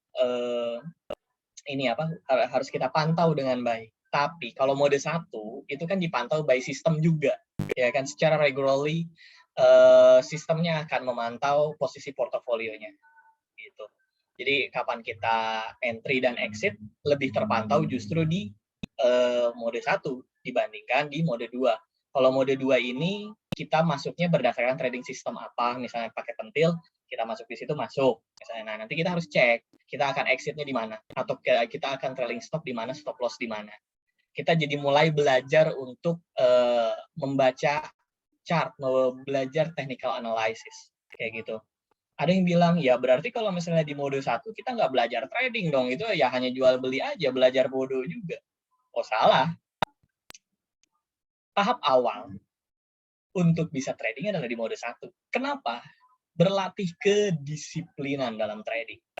Tidak disiplin, berantakan, lupa ada di bawah yang mode 2 ataupun mode bebas, cobain deh. Gak disiplin sama trading plan, rusak portofolio. Jadi di mode 1 kita akan dilatih, ini untuk Parega juga ya, yang tadi kita akan berlatih bagaimana kalau kita cut loss ya cut loss, kita lagi untung adjust trailing stop, kita lagi entry di harga tinggi, ya entry, kayak gitu. Lama-lama hati kita akan kebal, pikiran kita juga akan kebal. Karena apa? Ketika kita udah price in tadi, udah masuk, gimana besok ARB tenang, gue udah pasang stop loss. Gitu. Gimana kalau besok turun tenang, gue pasang stop loss. Jadi kalau dia udah turun 6,5%, ya udah leave it, ganti yang lain. Contohnya kita dapat LPPF kayak tadi ya, di portofolio saya. Misalnya saya udah loss ada 5 saham 6,5% aja, kayak gitu, loss. Gitu kan. Ya udah sekitar 30% lebih kan. Nah, itu masih ada 3%-nya gitu kan, ada untungnya. Yang penting kan kita tidak rugi gitu. Pak Sun sering bilang, yang penting lu bisa nge-keep capital lu nggak berkurang aja, itu udah keren di market. Kalau lu masih baru-baru itu di market. Itu aja. Jadi kalau untuk Bu Resi yang misalnya kekurangan waktu, mungkin kita coba manage waktunya. Misalnya gini, bisakah Ibu meluangkan waktu, Bu Resi atau Bu Nani ya, sorry, Bu Nani, meluangkan waktu misalnya di akhir-akhir sesi bursa di jam 11.10, 11.20 untuk cek sahamnya saham apa aja. Anggaplah Bu Nani lagi di meja, kita coba tandain yang masuk, flashnya BBK apa aja, kita tulis di post-it. Udah cukup di situ aja, nggak perlu ada harganya atau apa, udah cek di situ aja. Kalau misalnya mau price in, boleh 30% atau 50% price in di situ. Kita cek, tulis di situ, kita masuk di saham ini, masuk di saham ini, udah. Gitu. Nanti baru pas akhir sesi, Nani bisa meluangkan waktu lagi. Kalau saya pakai handphone, hampir nggak habis 5-10 menit kok untuk bertransaksi, gitu kan. Di akhir hari, oh ternyata saham SMRA ikut nih di EOD, ternyata saham BRIS ini ada di EOD. Oke, kita masuk price in di situ udah. Udah aja tinggalin dulu gitu.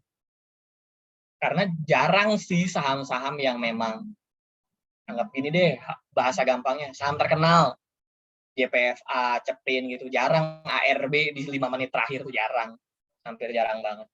Ngelihat PTBA tiba-tiba ARB di 5 menit terakhir tuh jarang banget. Gitu. Kita nanti masang stop loss-nya nanti aja, udah nyampe rumah, udah santai, udah geletakan di kasur kayak gitu, nah, kita pasang stop loss saham yang kita beli. Kalau saya sih lebih cenderung prefer kayak gitu, meluangkan waktu 5 menit sampai 10 menit kayak gitu untuk trading. Nanti malamnya baru kita belajar untuk mode 2-nya, baca DML tuh kayak gimana sih. Kan biasanya ada mentoring rutin kayak gini, belajar dari Kosanto, baca DML kayak gimana, baca swing kayak gimana, baca chart BBK kayak gimana. Lambat laun, sedikit demi sedikit, nanti juga kita akan piawai. Yang penting progres gitu. Yang penting kita mau belajar, ada keinginan buat belajar. Saya yakin bisa. Karena saya juga, Bu, saya ada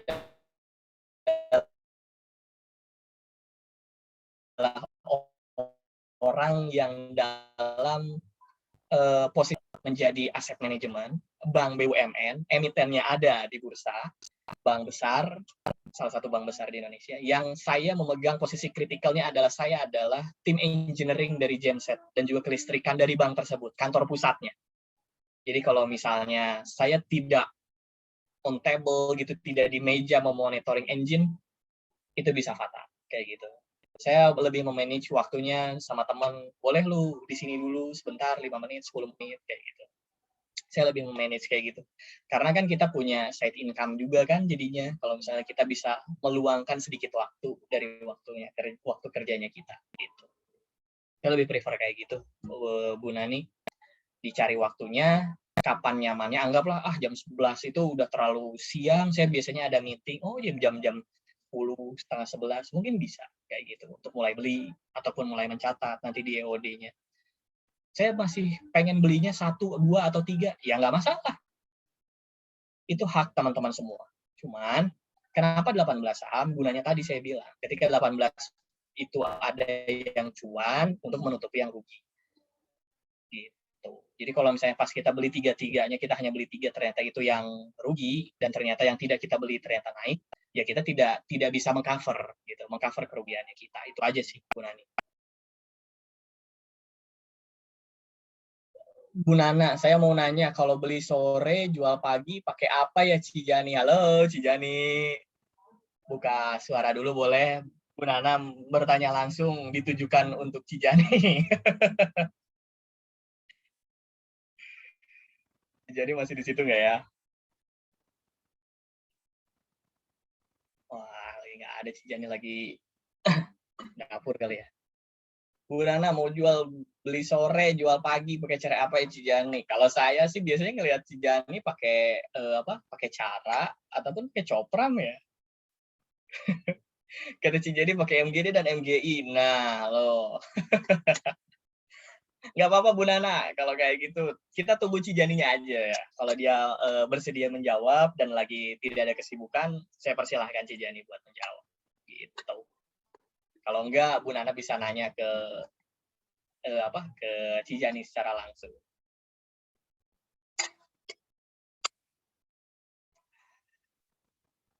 MGD, MGI-nya lagi di take down, betul. Lagi di refine sama teman-teman tim teknis buat dicek performanya seperti apa.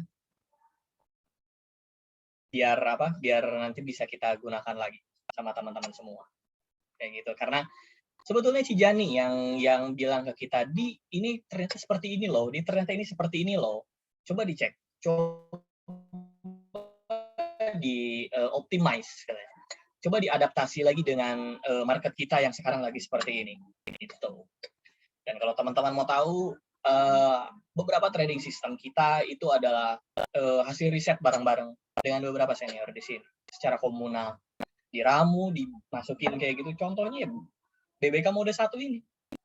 Prof UK, Ko Asun, dan beberapa teman di belakang tentunya memberikan banyak saran untuk meramu trading system sendiri yang bisa diuji dengan menggunakan backtest, dengan Monte Carlo, drawdown-nya bisa dilihat secara komprehensif. Makanya saya menggunakan itu, gitu. Karena dependable kalau menurut saya, itu bisa diandalkan. Untuk orang-orang kayak saya ya, yang kerjanya full time.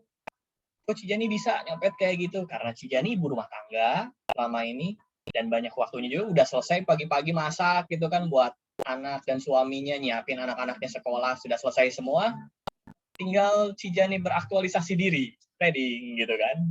Pas siang mungkin anak-anaknya pulang sekolah ataupun suaminya pulang makan siang, selesai setengah 12, jam 12 bisa masak buat mereka kayak gitu.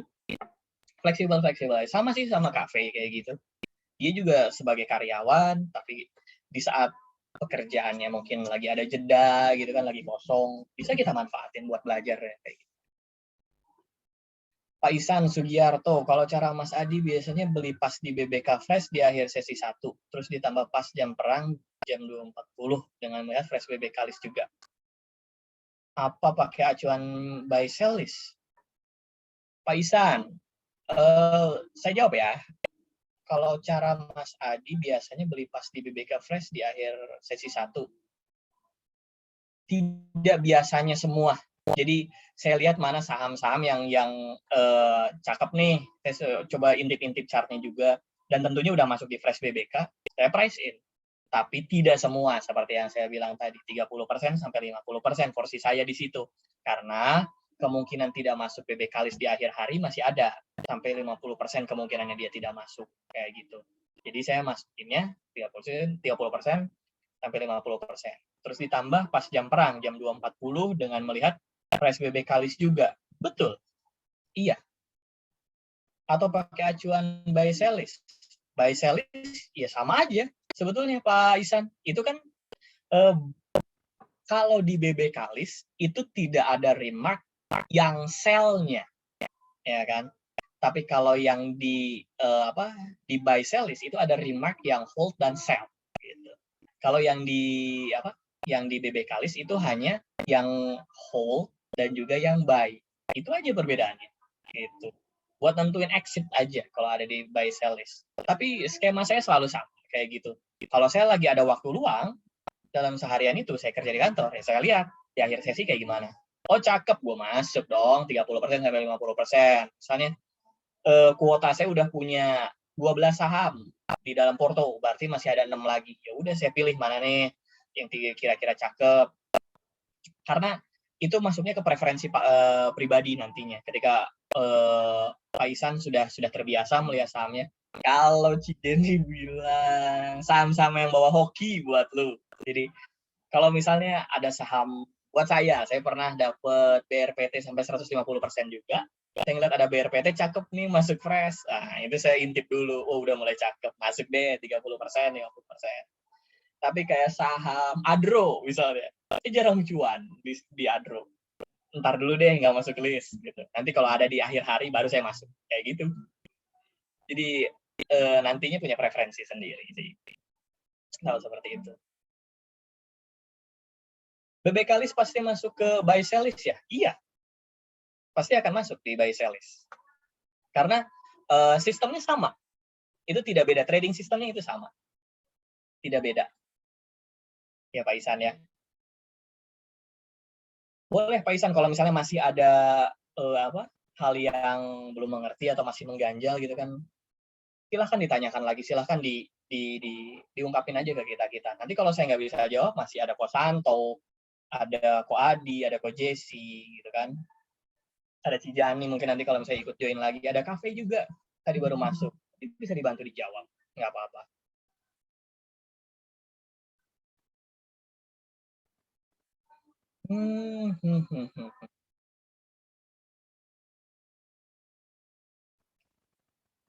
Jangan lupa pasang stop loss. Teman-teman yang udah beli hari ini, coba dicek.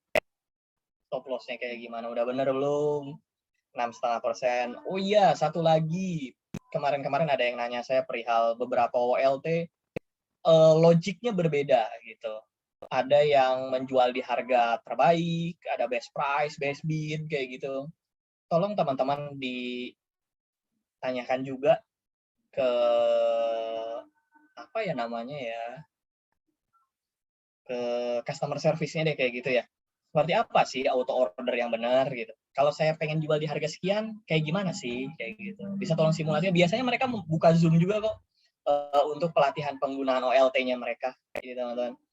Jadi jangan sampai kita pasang di harga berapa, nanti nge-loss-nya di harga berapa. Malah nggak ke-trigger stop loss-nya kayak gitu. Ya.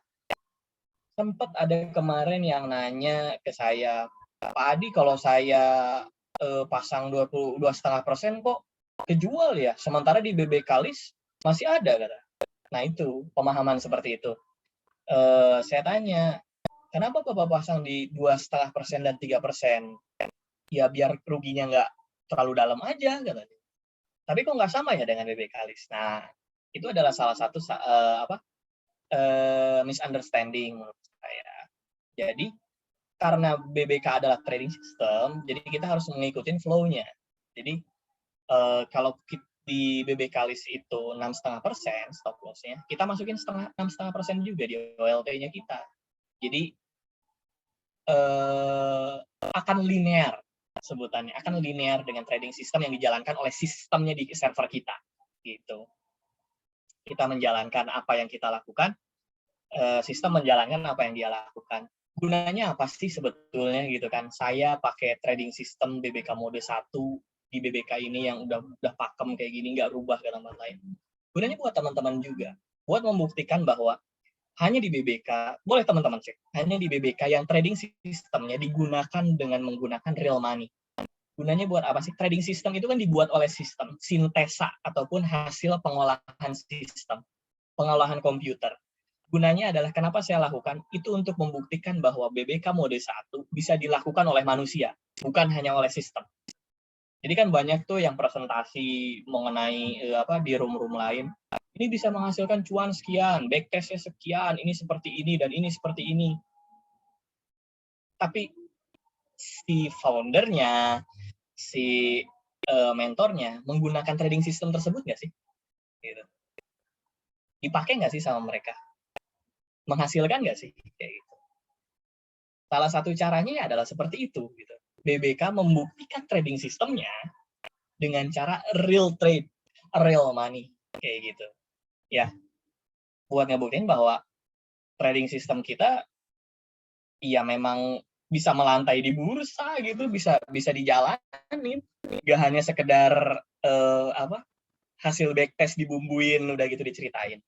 Buat kami titipan Ko Asun dulu bilang, ya ngapain katanya gue pakai trading system yang nggak cuan buat bohongin orang, nggak berkah lah buat gue kayak gitu. Salah satu caranya kayak gitu. Trading system kita terus diimprove kayak gitu. Makanya kita punya trading system baru nih yang trade kayak gitu masih dalam development environment-nya, nggak kita buka keluar kayak gitu. Karena apa ya? Masih terlalu berbahaya kayak gitu. Kita lebih bisa membenchmark atau tahu performanya itu seperti apa trading sistemnya gitu. Oke ya, teman-teman ada yang lain yang mau ditanyakan? Pak Buresi, oke. Untuk stop loss, kalau misalnya sudah kita pasang 6,5%, besoknya turun misalnya 3%, stop loss kita tidak diubah, tapi ketika besoknya lagi sahamnya naik misalnya 1%, stop loss kita ubah lagi kah, Mas Adi? Oke. Ini ada beberapa tipe orang seperti saya bilang. Ini kesukaannya masing-masing atau preferensinya masing-masing. Siapa Bu Bresi ya? Iya.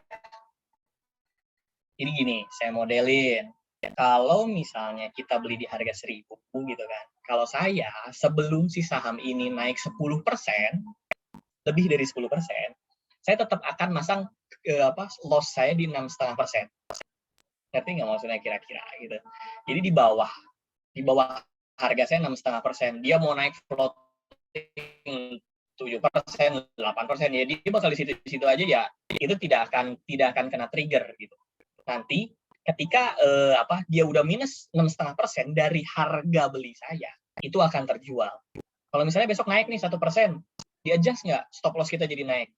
Boleh aja di-adjust. Ada yang seperti itu. Tapi kalau saya tidak, gitu. Kalau saya tidak, boleh lebih efisien justru. Cuman saya kadang-kadang tidak sempat untuk melakukan hal tersebut, gitu. Boleh aja. Jadi misalnya nanti udah naik 10% gitu kan, kita turunin 6,5%, dapat sekitar 3,5%-nya, ya kan? Saya coba mute dulu. Oke. Masih dapat 6,5%-nya. Boleh kayak gitu.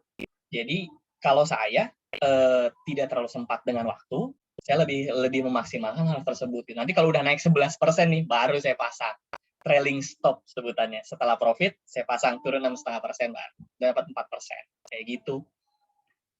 Kalau misalnya Bu Resi, misalnya dia turun terus nih, jangan dia adjust turun. Kalau dia udah dari harga beli kita turun 6,5%, udah diem di situ harganya. Kalau dia justru naik, kita naikin trailing stop. Gitu aja terus. Naik, kalau selama dia masih naik, adjust trailing stop-nya. Kalau turun, jangan di-adjust stop loss-nya. Berarti nanti kalau kita kejual rugi dong? Iya rugi. Seperti yang Ko Adi Subrata bilang, emang kita usaha akan untung terus? Enggak. Tapi ingat, emang kita trading bakal rugi terus? Enggak juga. Itu. Asalkan kita punya metode yang benar. Itu aja.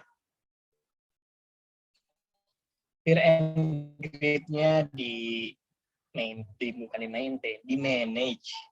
Jangan sampai, itu saham apa ya kemarin, saham-saham kayak bank-bank kecil ya, apa sih kemarin, BABP, terus apa lagi ya, bank kayak gitu. Kalau kita mau fast trade, bisa di saham-saham tersebut. Tapi kalau untuk di swing lama, coba boleh lihat sama teman-teman. Contoh kios tadi, pas dia lagi naik, kita coba cek. Contoh saham Remarkable yang diingetin sama Ko Adi tadi di kios. Kita buka.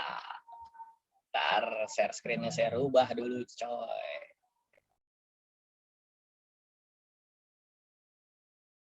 Bentar. Ganjel, bos. Pak Giri, saya jawab setelah ini ya.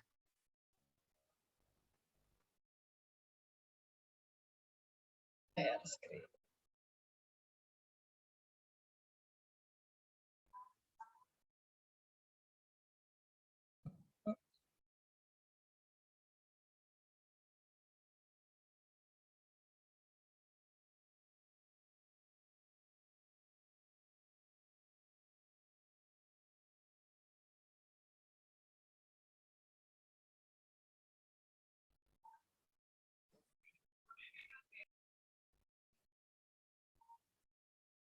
Oke, kelihatan ya di layar ya. Kalau misalnya kita nih ikut di sini nih, saya annotate nih, kita ikut-ikut di sini, misalnya kan, di sini, ini kan bagus nih bisa naik kayak gitu. Saya waktu itu masuk di sini nih, pas dia naik di sini, ya kan, ternyata di ARB berjilid-jilid. Jadi kalau untuk fast trade nih, di saham-saham kayak gini, di yang candle-candlenya tinggi kayak gini, ini bisa nih, ya kan. Kita coba cari yang lain. Nggak perlu sesuai time frame, saya bilang. Kalau misalnya kita mau nyopet dengan waktu lebih pendek, ya copetin aja sahamnya. Tapi kalau buat swing, kayaknya enggak deh. Nih, di sini dia udah mulai turun dan dia tidak break line-nya. Mas Adi, mau nanya Ya dong. kan? Mas Adi mau nanya boleh? Ya, Itu boleh. waktu Boleh. di kios itu gimana? Apa nggak lihat hak kakinya? Oh iya. Jadi pada saat saya beli kios, ya kan? Ya. Tar mana tadi chartnya? Nah,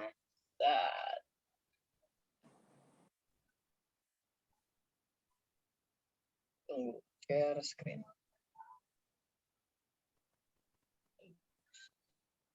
Soalnya kios itu kan baru. Jadi mungkin bandarnya udah distribusi di atas ya. Iya, betul.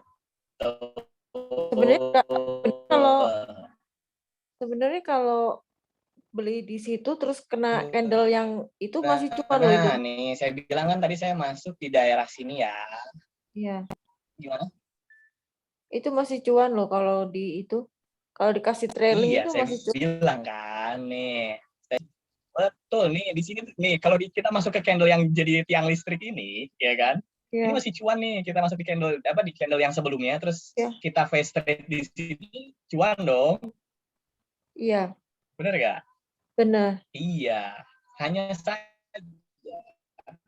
ini saya lagi coba trading sistemnya yang bukan di WBK yang saya bilang, saya nyangkut di kios itu. Saya lagi coba trading sistem. Saya masukin di sini, dia mengeluarkan sinyal di sini. Nah, di candle yang ini, saya masuk di situ. Prof UK bilang, ketika sinyalnya itu keluar, itu Itu adalah saham untuk fast trade, katanya. Coba lu jangan sampai ketahan di dalam, katanya. Karena dari candle sebelumnya, dia bilang candle ini dan candle ini, katanya, dia udah naik tinggi. Apalagi sebelumnya dia banyak yang bikin whipsaw, dia bilang. Oke, Prof, coba lu masuk. Katanya. Begitu masuk, naik nih. Saya dapat sekitar 5% di sini, Bu Nana. Saya hold besoknya. Besoknya memang betul naik kan ini sampai kayak tiang listrik. Gua hold ini, gua tinggal kerja. Balik di sini dong. Dia ngedoji. Gua nggak balik kerja waktu itu dan nggak bisa exit, nggak bisa ngeluarin. Dan yang ngingetin itu adalah teman-teman yang lain, kayak gitu. Besoknya Santo sama Ko Adi Subrata tahu gua ARB dan gua baru bisa exit itu di sini nih, di candle yang ini. Itu pun pagi-pagi. Gitu Bu Nana ceritanya. Oke. Tadi saya mau jawab Pak. Iya kan pada diketawain tuh kan sama Kosanto dan Adi Subrata. Iya disuruh fast trade lalu hold ya gue lupa gimana dong lagi kerja. Saya mau jawab dulu Pak Geri Ingra. Mas Adi bagaimana cara buat manage nyicil saham beli atau nyicil jual? Selama ini saya main all in sell dan all in sell. Caranya tadi Pak Geri, saya menggunakan waktu. Jadi waktunya adalah saya punya presentasi saya yang untuk mode 1 kita buka aja yang itu ya.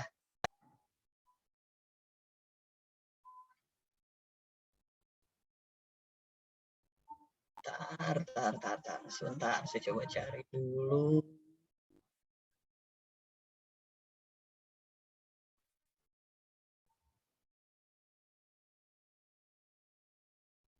Hmm.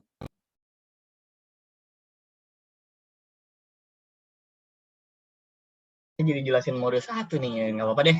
Sikat aja biar teman-teman ini juga. Show in folder, saya copy dulu, saya pindah ke sini. Oke.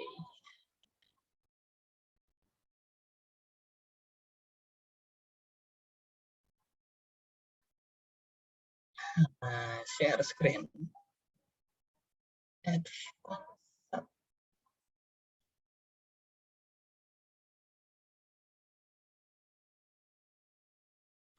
Oke. Ntar. Punya enak ya, tapi mau Oke, untuk Pak siapa?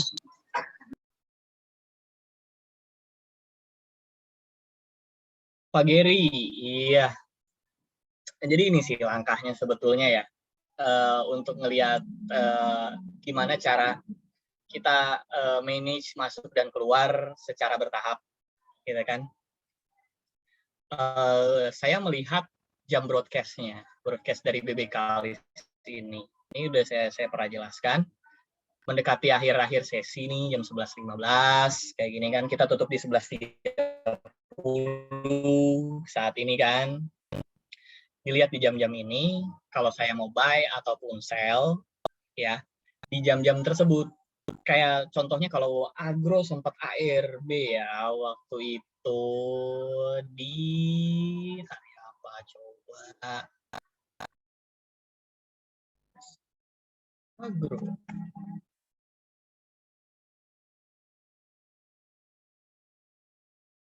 Nah, itu di awal-awal Agustus dia sempat ARB kan ya, teman-teman lihat. Nah, itu di ARB hari pertama, di hari pertama dia ARB, setelah sebelumnya dia penurunan hampir 4% juga di hari pertama ARB, itu saya langsung jual setengahnya, Pak.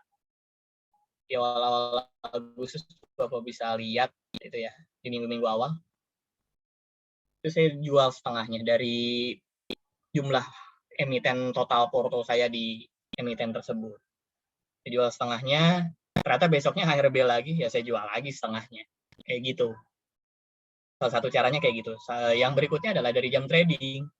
Kalau misalnya di jam-jam awal trading dia masih bagus atau apa sampai dengan setengah sesi pertama dia bagus, ya saya hold. Tapi kalau misalnya udah mulai banyak kejadian dia udah mau turun 6% kayak gitu, saya jual dikit-dikit.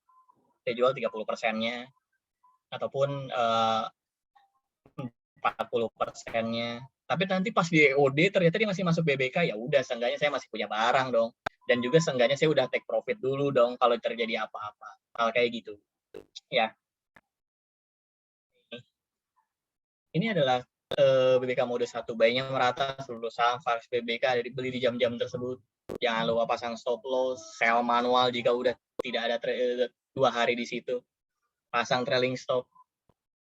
Kalau sahamnya nggak ada di EOD gimana? Ya kayak tadi, saya udah beli di awal, di sesi awal abort mission, saya jual hari itu juga. Tuh ya. Jadi saya kalau misalnya udah gede banget kayak apa DMMX gitu gede ya saya jualnya parsial ataupun caranya mispay. Jadi misalnya kita masuk 10 juta untung 100% berarti berapa? Udah jadi 20 juta ya. 10 jutanya saya tarik, biarin cuannya sendiri yang jalan. Kayak gitu. Saya di BRPT pernah kayak gitu. Jadi saya udah 150%, saya ambil modalnya, ya biarin dia yang jalan. Ternyata dia turun terus, kena trailing stopnya, ya udah kejual. Gitu. Oke, Pak Geri. Ko Hendrianto. Wah, dicuan terus nih. Besok kita lihat pagi-pagi MLPL buka merah. Tutup terbang. Apa nih MLPL? Saya nggak punya. Itu ada di BBK Syariah kalau nggak salah. BBKX MLPL.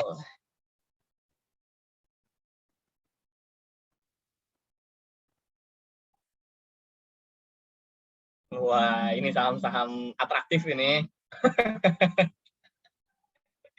Aduh. Saya sih enggak kayaknya ini karena nggak ada di BBK list. Ini nggak terpantau sih. Ya. Oke. Teman-teman ada yang mau ditanyain lagi nggak nih? Udah mau jam 9. Kasihan teman-teman yang udah capek bekerja.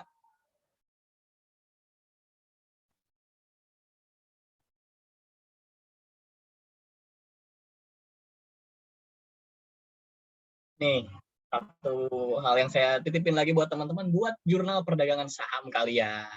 Kayak gitu. Gunanya buat apa? Memanage porto kita dengan baik.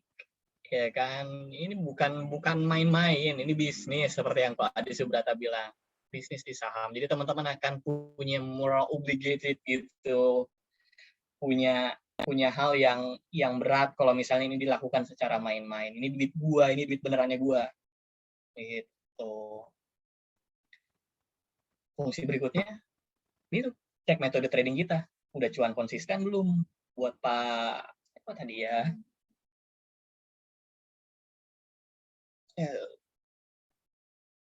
Buat Pak Giri, ya kan? Buat ngelihat kita konsisten nggak gitu. Dan buat ngelihat perputaran modal kita untung atau rugi sih kita selama ini gitu kan. Udah 4 tahun trading atau udah 3 bulan trading untung nggak sih kita gitu. Oh iya, satu hal yang mau saya titip, BBK mode 1 tidak bisa tidak bisa diukur performance-nya harian, mingguan, bahkan 2 mingguan. Itu harus minimal 1 bulan. Maka dari itu kenapa ada challenge mode 1 itu dibuatnya per bulan. Karena hampir tidak menunjukkan akurasi yang baik kalau itu diukur dengan harian, mingguan, kayak gitu. Tapi kalau bulanan, itu dependable. Nah, ini yang kata Jenny tadi, record saham-saham yang memberikan profit besar. Jadi kita punya, kalau ada saham yang udah pernah ngasih profit kita gede, catet. Gitu kan, oh saham ini. Nanti kalau kita ketemu saham itu lagi masuk BBK list, kecenderungan kita buat masuk ke situ bahkan lebih besar.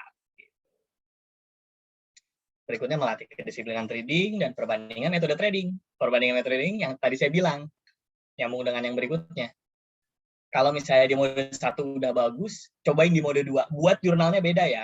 Jurnal di mode 1 dan jurnal mode 2. Nanti bandingin. Waduh, ternyata di mode 2 gue ngelos terus. Berarti gue harus banyak belajar lagi. Mode 1 jalan ternyata bagus. Oke, udah. Gitu, teman-teman.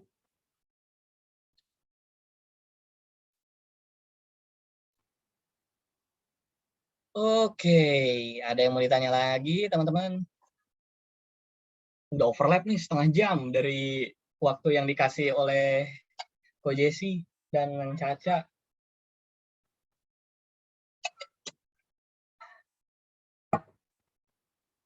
Saya tunggu deh 5 menit. Kalau teman-teman ada yang mau nanya apa aja deh boleh.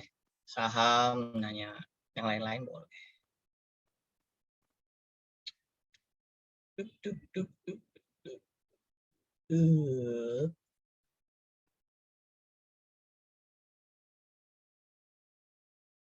Apaan terbang kemana?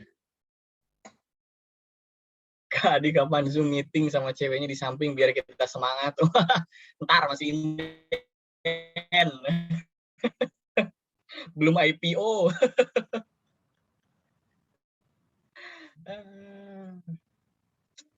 Ada aja Pak Hendrianto. Aduh.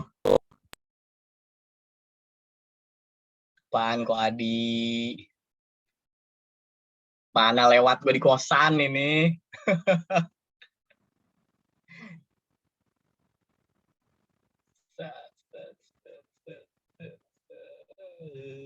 Oke, kita share screen-nya, kita rubah deh.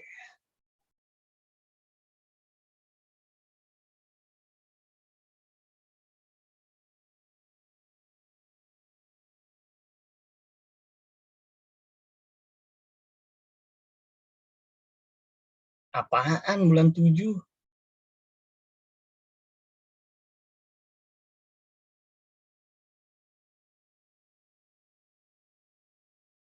Apaan bulan 7? Bulan 7 biasa ada benda-benda yang nggak harusnya kelihatan terus dia lewat. Aduh, gua nggak ngerti soal yang gitu. Lo.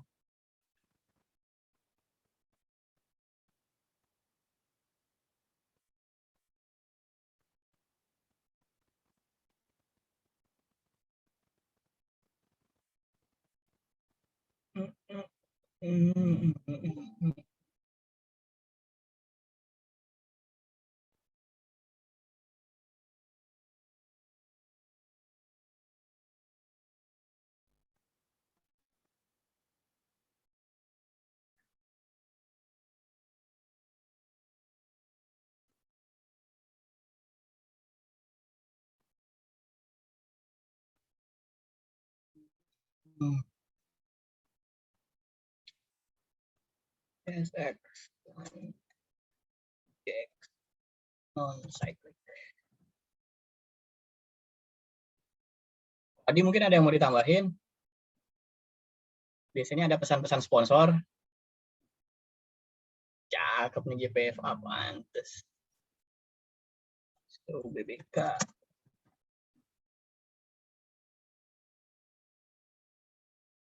GPFA udah masuk dari kemarin ya. Show BBK start.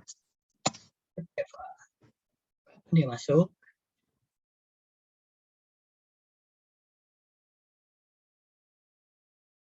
Coba kita cek. Kemarin berarti. Kemarin.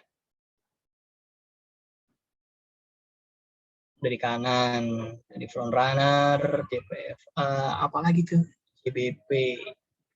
GBP. ML. GPFA.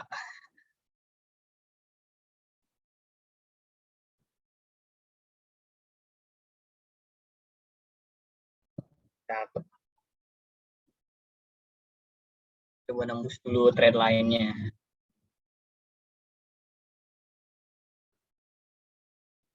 Nembus trend lainnya, ya oke deh, boleh. GPFA, apalagi ya? ICBP, DML, ICBP.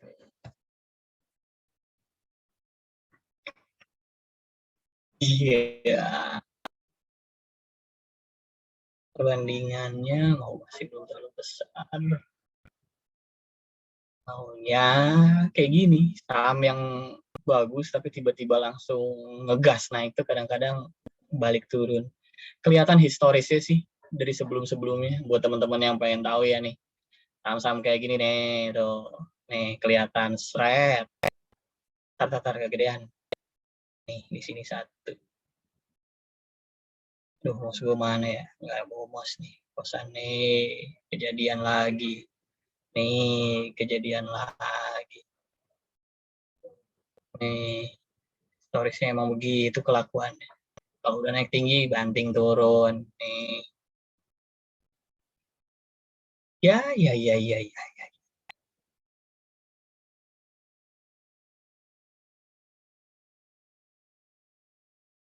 Bisa lah buat price in di sini nih.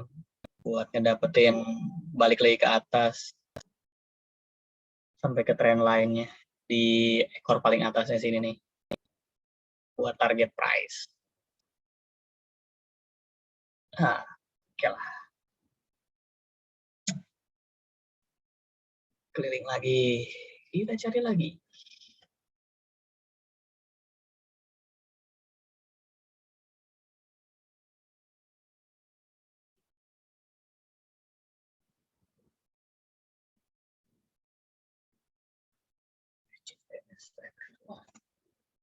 DEX Indas.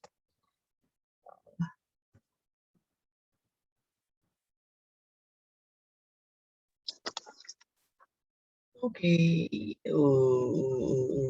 UNTR.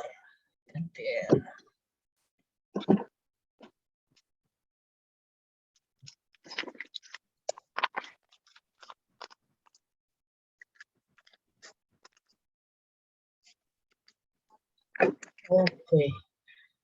Ya, udah 2105 nih. Nggak ada yang nanya lagi ya teman-teman ya. Oke, kalau kayak gitu. Bentar. Stop.